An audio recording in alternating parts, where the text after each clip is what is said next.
Hey everybody, and welcome to Q&A Wednesday, where I answer the questions that you have about your health and fitness goals. So today we're going to talk about my number one tip for success. And I know you're going to roll your eyes at me when I say it, but that's okay, because I know that's usually what happens anyway. But hopefully you are all doing well and hanging in there, because of course we are just in a crazy, crazy world right now. But that is not an excuse, because if it's something that you want badly enough, it really doesn't matter what the obstacles are. You get through it anyway. So, this really isn't that, you're probably gonna go, oh my gosh, really, Melissa? But you know what? It's really fascinating how complicated we try to make our health goals. We come up with all these crazy ideas and man, I should be able to drop 20 pounds in 3 weeks and and hi, Olivia. And it's just, I find it really kind of annoying, actually, to be honest, because I find, it took you 2-3 decades to get to where you are. It's not going to take you 2 weeks to take it back off, because of course, most of us, when our health goals, if we take a look at it, we want to do some sort of losing weight, which of course I prefer burning fat, or, even just get healthier, leaner, look better, feel better.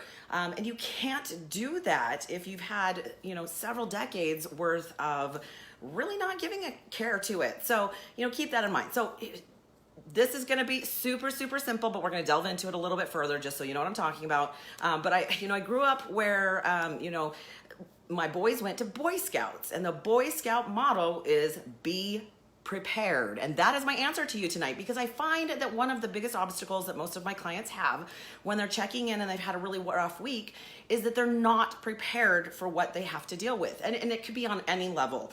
We're talking about everything from just not having food ready to go, to not being mentally prepared for the obstacles that might come your direction, to just really unexpected things that happen that can really throw a wrench into your plan. So, I'm a firm believer of having multiple plans, like a plan A, a plan B, and a plan C. And the deal is, the more that you think about it ahead of time, the more likely you are to be able to deal with it when things come up, or life changes, or an obstacle. If you already know what to do, you've already thought about it, you already have kind of the plan, right? I don't know any firefighter that doesn't have a significant list of, listen, guys, this is what we do first. We assess the building. I don't know what that is, but they have like a checklist of things that they do, because that's how they stay safe. You need to have some sort of a plan, checklist, what you have to do in order to be successful, no matter what your health goal is. And to be honest, I don't care if it's you're trying to grow muscle, or if you're just trying to eat healthier and feel better. It really doesn't matter to me what that plan is. You just have to have it set up so that no matter what happens, you're prepared. Now, if you think about what's going on right now with the pandemic, and of course, many of us are still stuck at home a little bit. At least we are here in Washington State. We're still in phase 1.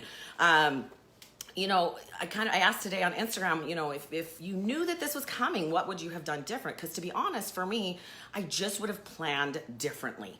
Whether that's having stocked up on toilet paper before all this went down, which I still find super annoying, or just even being prepared for the emotional and mental things that you're going to feel in this kind of a situation. Of course, this is nothing that we've ever dealt with in our lifetime. And so, honestly, if we would have just even read back on history and what the things, because history tends to repeat itself, right? So being prepared for that by learning from those that came before us and dealt with it may have been super significant and helpful to us. So again, no matter what we're talking about, whether it's as you're getting older and you're preparing for retirement, or whatever we're talking about, you have to have a plan. And so it just takes, honestly, if you just take the few minutes to sit down and plan it out, and then know what you're gonna do, makes it a whole lot different. If you don't have a plan, you're kind of throwing caution to the wind. You're already planning to fail. You've probably heard that quote that says, if you fail to plan, if you fail to plan, you plan to fail. Had to think about that one for a second. So let's just even talk about food, because I would say that that's probably the biggest obstacle that many of my clients have. And even in this situation, again, I am way frustrated at what people are choosing to eat. At least in the area I live, there is no shortage of food. None. No shortage of food. Yes, all the garbage has been cleared off the shelves. I find like pasta, anything canned and jarred, which I understand to an extent. People need to have something shelf stable, because if food isn't available, you have to have something that lasts. But we have had zero shortage here. And what I'm finding is that people are still not buying fresh produce, proteins. I just find it fascinating that as soon as something happens, we all go for the crap, the junk, the things that aren't healthy for us, the processed.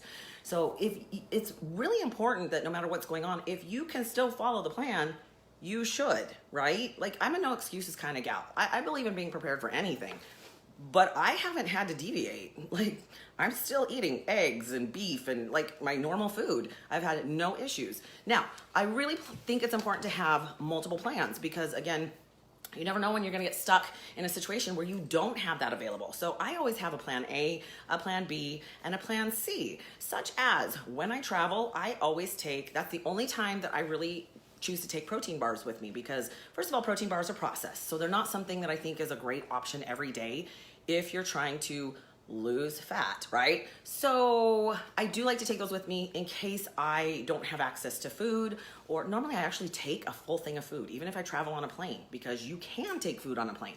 Now that may change sometime in the future. Going into other countries can be tricky with that, but anything that's sealed, that's an option. And so I also like to take tuna packets. Now, I also know what I can get if I'm on the road and I need to stop at a grocery store. I even know what I can get that's still healthy if I have to only stop at a convenience store. So, and by the way, I have a video on that, go on YouTube. So if you have a plan, you shouldn't have to deviate. Don't use it as an excuse.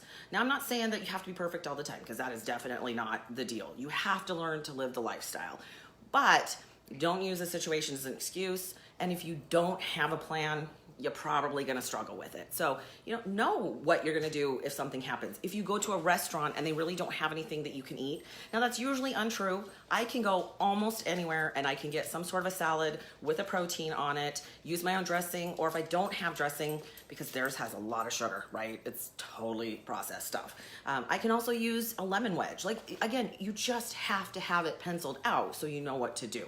So having that plan is really super important. It really, like I said, when my clients really struggle, it's because maybe they worked late at work and they couldn't get home, and so they missed a meal, or they had to drive through at some fast food restaurant. Well, if you had a bag of almonds sitting in your car and a bag of protein powder, you're good, right? So again, you just have to be prepared ahead of time. The other thing that I like to do, especially for myself, now I tend to have a plan and just stay with it. But if I'm changing things on a regular basis, most of my clients use the free app called MyFitnessPal, and then they struggle because they're like, well, I'm at the end of the day and I just I haven't had enough protein. Well, I do mine the night before, so I know what I'm eating tomorrow. So I already know that my macros are good.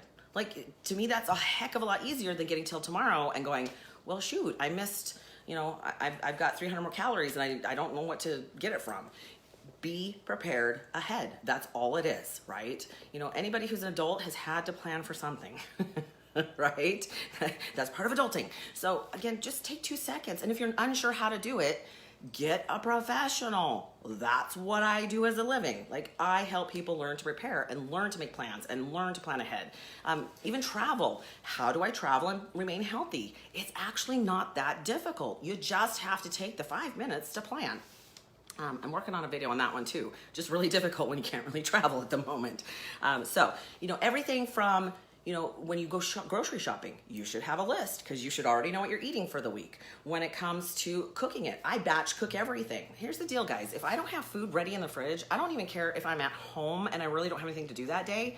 If I have to cook it, with the exception of my breakfast, I don't mind cooking my breakfast. I like it that way because it's eggs. Everything else needs to be cooked.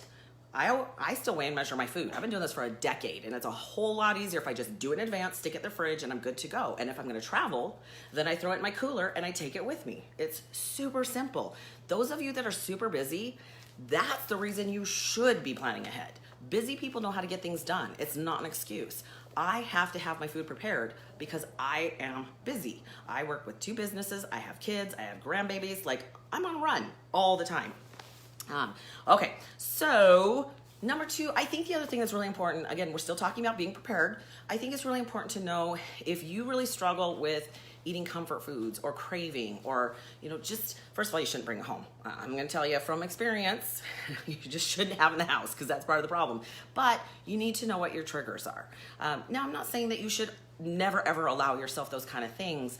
The problem is especially in this situation that we're in, I'm telling you, the quarantine 15 is a thing. It's like freshman. Remember the freshman 15? I'm in college and I gained 15 pounds. It's the same thing going on. I'm honestly dumbfounded. I get it to an extent. Because I've been obese in my lifetime, I understand eating your feelings. Like I do. I totally get it. And I've had my moments. I've had some ice cream. I've had some Oreos because Oreos are crack. I get it. But I don't keep them in the house because I know that's a problem. And the other thing I've had to do, first of all, I know my triggers. I know that when I'm stressed or when I'm bored, those are the two things that tend to make me really crave and want comfort food. And of course, that's how you know that it's phantom hunger and not real hunger is only comfort food works to take away that craving. If honestly, if vegetables will take care of it, you probably are physically hungry, but that's usually not the case. So we're talking triggers, we're talking you want comfort food. So if you know what sets you off, you need to have a plan to deal with it. Learn a new coping skill, whatever it is that's going to help you get through that. And again, if you cannot do that by yourself, get professional help. I find it fascinating. Everything's, well, I don't want to pay a professional because, I can't really afford it and I should be able to do it by myself. But are you? Right? If you could do it, you would have done it. So it's okay to ask for professional help.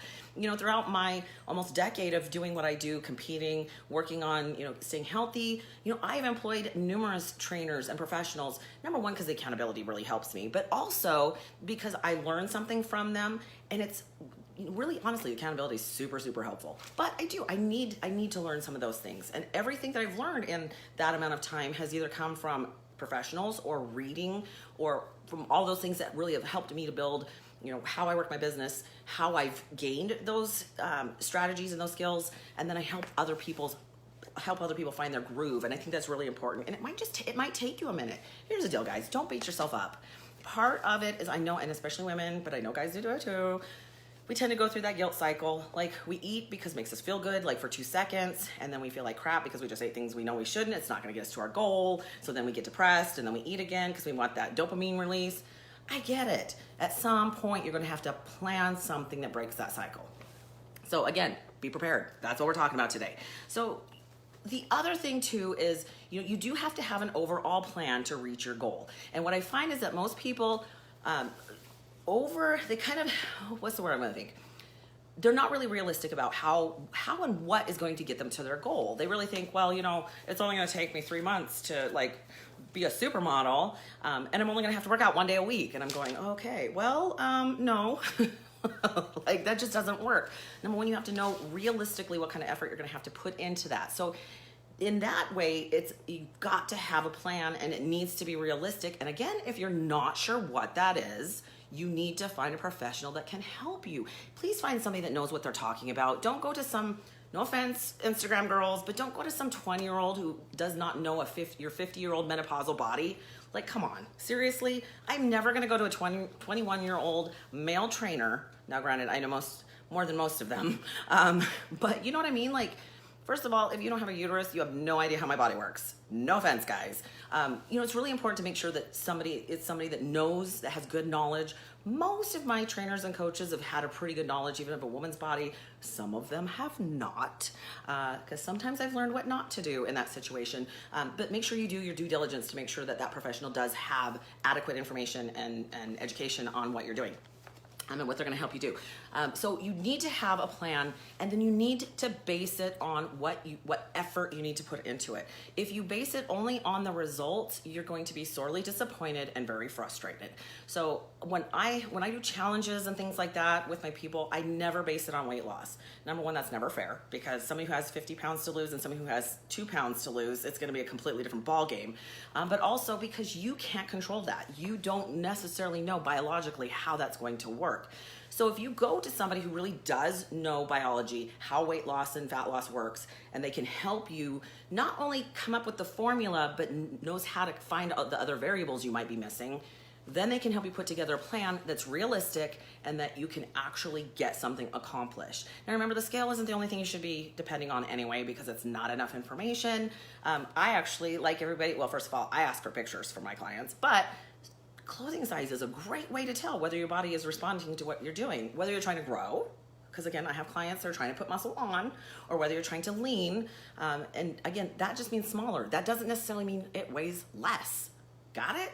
So make sure that when you set up your plan, it's realistic, something is measurable so you can make sure that you have progress, and then have the plan to get there. That's part of it. So if you know what you're doing, you're prepared. Now, and we're in a situation where, of course, gyms are still closed. At least they are still in Washington. I happen to know multiple states have opened up, and I am jealous as all get out at this point. So, to those of you that have a gym right now, enjoy it. Let me live vicariously through you.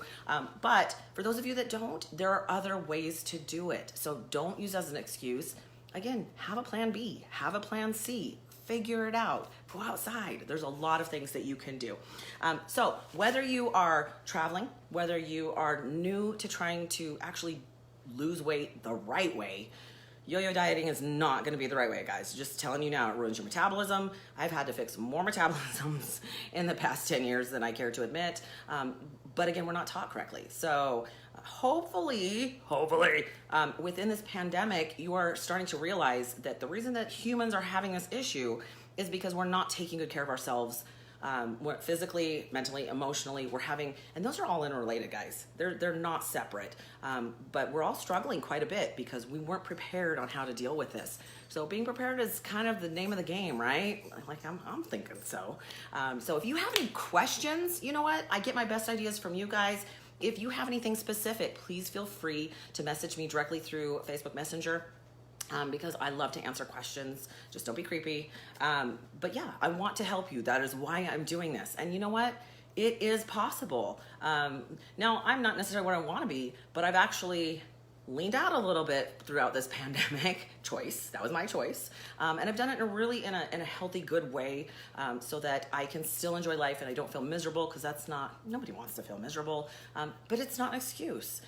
Actually, this is the one time where it's super important to take really good care of yourselves. The more healthy you eat, the better that you're being to your body, both mentally, physically, emotionally, the better off you're going to be, because that's your immune system. That's your ability to ward off any type of illness, to stay out of the hospital. You understand that only 12% of Americans are metabolically healthy. 12%. To me, that is not okay. That means that 88% of Americans are metabolically unhealthy. That means pre-diabetic, diabetic, obesity. 75% of Americans are overweight. And I'm sure once we get through this pandemic and take another look, it's going to be even worse, because there's been more alcohol consumption and quarantine snacks.